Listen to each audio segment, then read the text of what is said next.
Hey YouTubers, this is the GSTV viewer coming at you with a brand new video for you guys today.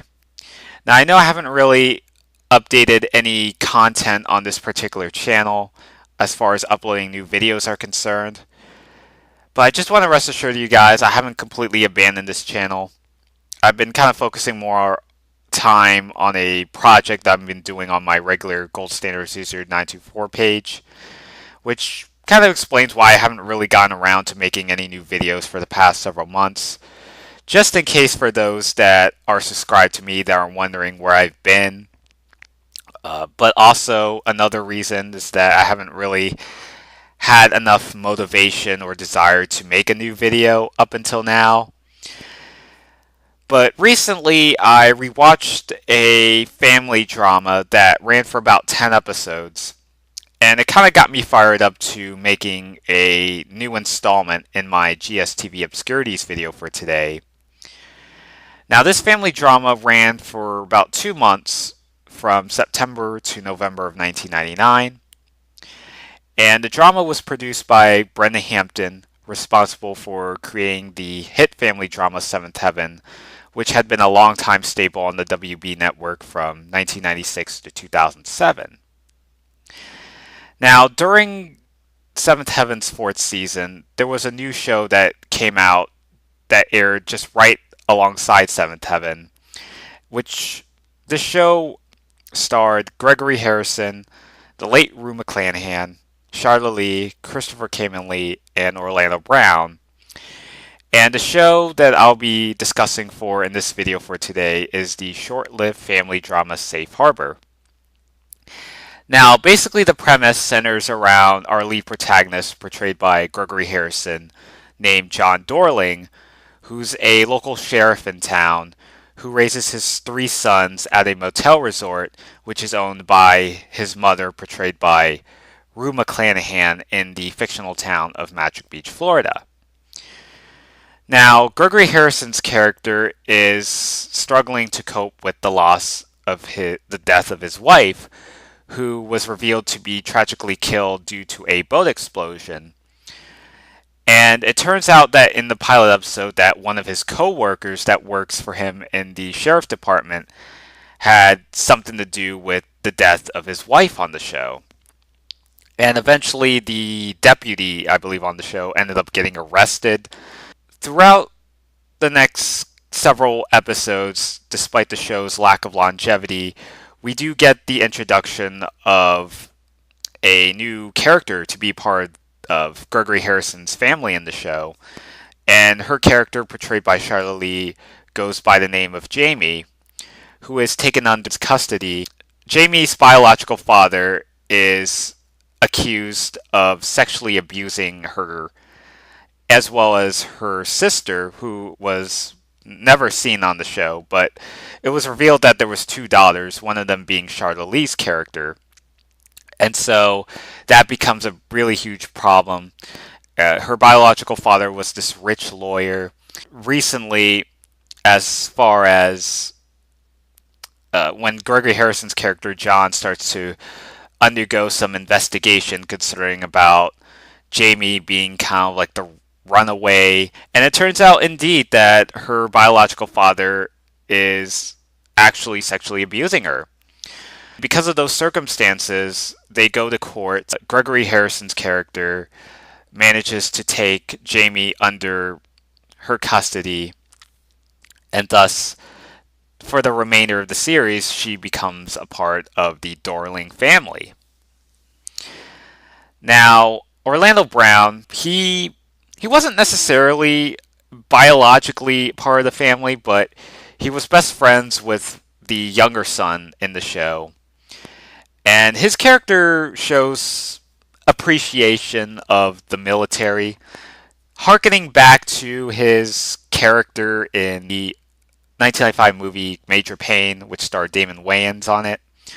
So when I watched the show for the first time, I was actually very amazed that just really trying to kind of making a bit of a subtle callback to Orlando Brown's role in that movie, and it kind of segues into this short-lived TV show.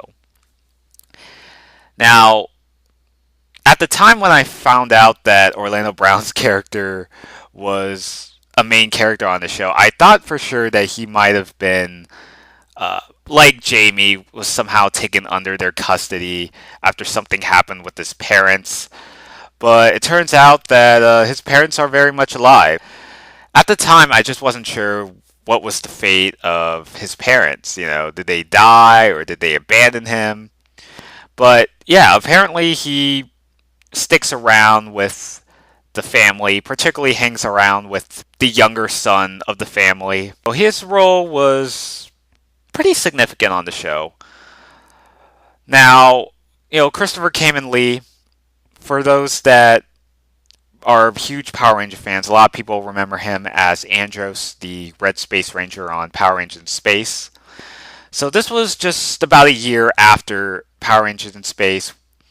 Yeah, it's definitely very interesting to see him on a different TV show outside of Power Rangers. And this would also be the second occasion where he, along with his sister Charlotte Lee, were collaborating on a project together.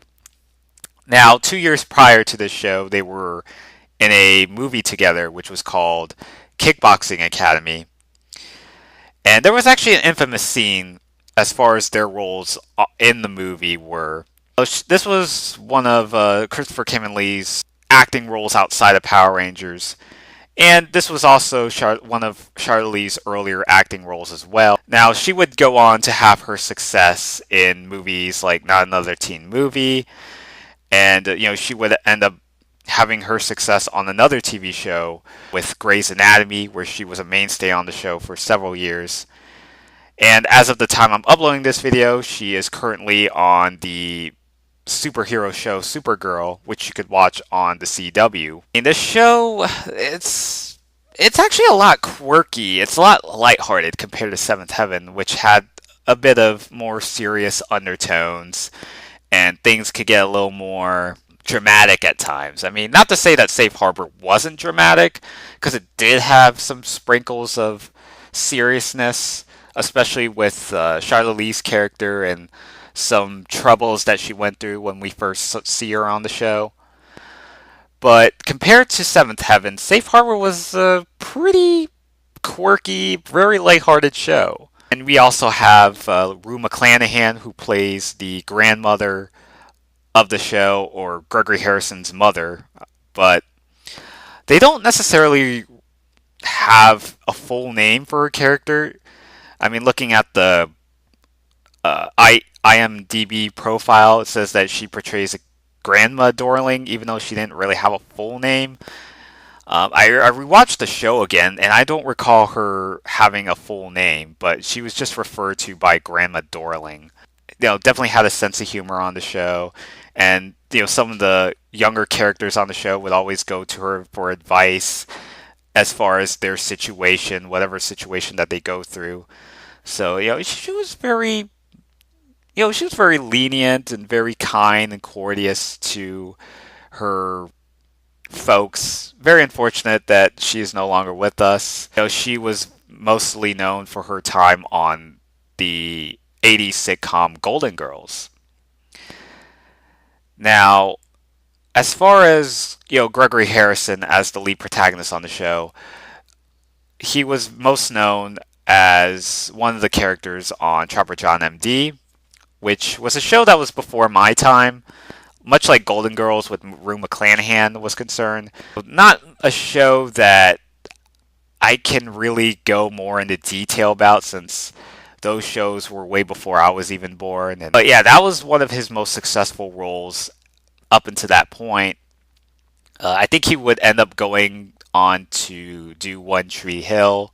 As far as Gregory Harrison's role on the show is concerned, very responsible for everything that's going on in their small town, even as a local sheriff. Even reading up at the premise of the show being that his wife was killed, there was also another show that came out at the very beginning of the 90s, a couple years prior to Safe Harbor, that was a show that was created by the same company that did Full House. I think it was called The Family Man.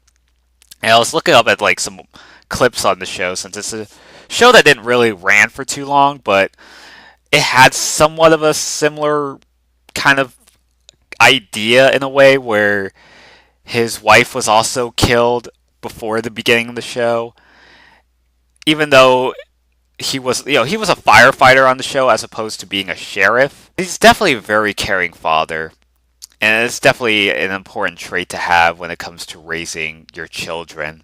Anytime that his kids get in trouble, he'll be the first in line to discipline them and teach them about the facts of life. And that's what I like in his, especially what I like of him in this show, being kind of like the caring father that always looks out for his family members if they ever get in trouble or something happens to them. Like he'll somehow, some way, he'll find a way. He'll figure out like what's going on and try and discipline them to the best of his ability. I definitely really think that's a positive trait I could say about his character. Safe Harbor was a show that only ran for about 10 episodes.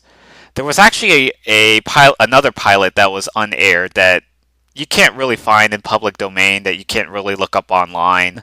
There were some cameos from some recognizable faces. There was Koichi Sakamoto. For those Power Ranger fans, he was the stunt double and director of various episodes of that show, and even he did some directed some episodes of both Power Rangers and I believe Super Sentai as well. He's also, like I said, done some stunt doubling. Even appears as in a cameo as Hayden's martial arts instructor. And Hayden is actually portrayed by Christopher Kamen Lee, if I haven't clarified that already. But yeah, they both have worked together on Power Rangers. And speaking of that, we have Sean C.W. Johnson, who appears in towards the tail end of the series. And basically, he portrays he portrays a character named Pete, which he only appears for like one episode, had a few scenes here and there. And they actually, in fact, did have a scene together. There's actually a photo that you can find online. You just type up both their names, and it's very interesting, to see two Power Ranger Illuminis on a show that wasn't Power Rangers. So they would both work together also on Forever Red, which was the 10th anniversary crossover of every Red Ranger from every season up until Wild Force, which was at that point the current season of Power Rangers in 2002.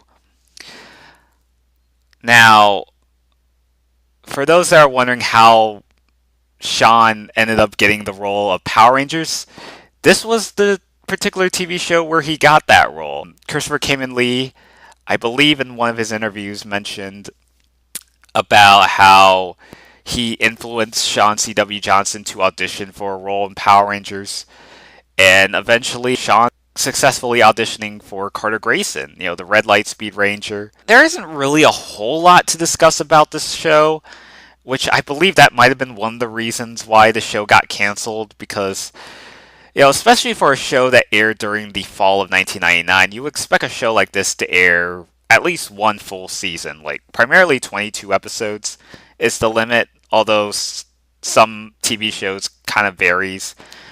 But primarily it's 22 episodes for a show that it seemed like they were intending to air it as a full season, but I'm thinking that it might have been either, I want to say low ratings seems to be the most popular contributing factor.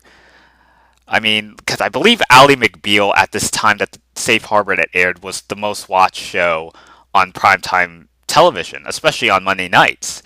It was on the Fox network on the same time slot that Safe Harbor was in. Just looking up at some of the old TV schedules from the 1999 to 2000 schedule. And Ally McBeal was the most watched show of primetime TV at that point. So I think just a lot of stiff competition, with Monday Night Football that was airing on ABC at that time.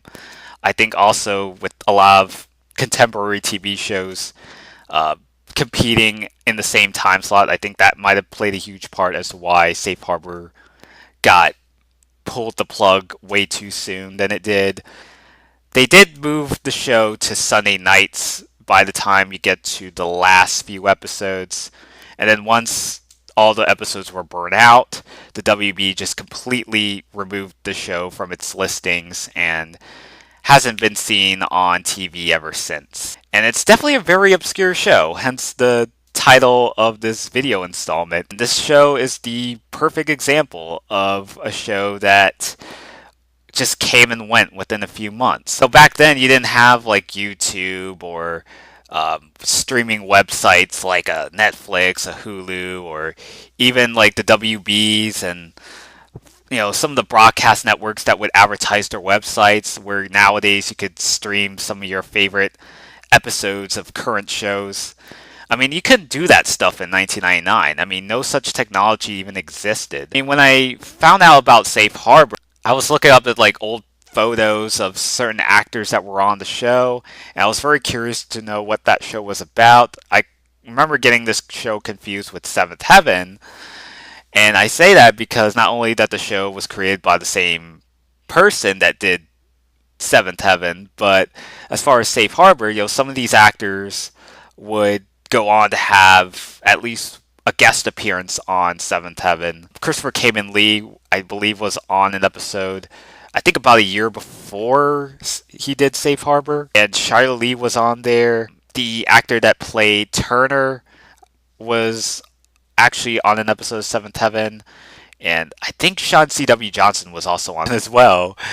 But they were at different periods of the show's run. Just to clarify it that. Overall, I mean, Safe Harbor was very lighthearted and it's very whimsical, very quirky compared to the dramatic overtones that Seventh Heaven was known for. And I think also, as far as I can speculate, a third reason why the show got canceled sooner than it did is that in terms of plots, it didn't really have a lot going for it. I think that might have been one of those, if not the contributing factors to why that show got canceled, because it wasn't really that ambitious story where viewers have to tune in every week to find out what's going on and how everything's going to get resolved. I mean, for a show like this, I mean, it kind of felt like a placeholder. After this show had ended, I think it took the WB a little while to find a particular show to replace Safe Harbor and basically dump it with like reruns of different TV shows that the WB had at the time. I think eventually they replaced it with Roswell, which was another show that came out the same year that Safe Harbor premiered. But yeah, that was basically it for Safe Harbor. I mean, the show's not out on DVD. The show's, you can still find episodes up on YouTube. The whole series is actually online there. So without that, I honestly wouldn't even be going into detail about this show. I do know that Christopher Kamen Lee now runs a YouTube channel as well. And he also does publish comic books, if I'm not mistaken.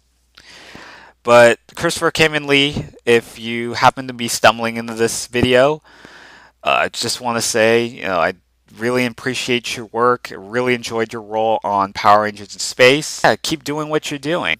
Subscribe to your channel as well. Just want to thank you for producing or contributing to the shows that you were on throughout the year. Yeah, just a little shout out for you, Christopher Kamen Lee, if you happen to stumble across this video. So let me know what you thought about this show if you happen to watch the whole 10 episodes. Feel free to comment down in the comment section below. Just tell me what your thoughts were regarding this show. Thank you guys for watching. Until next time, this is the GSTV reviewer signing out.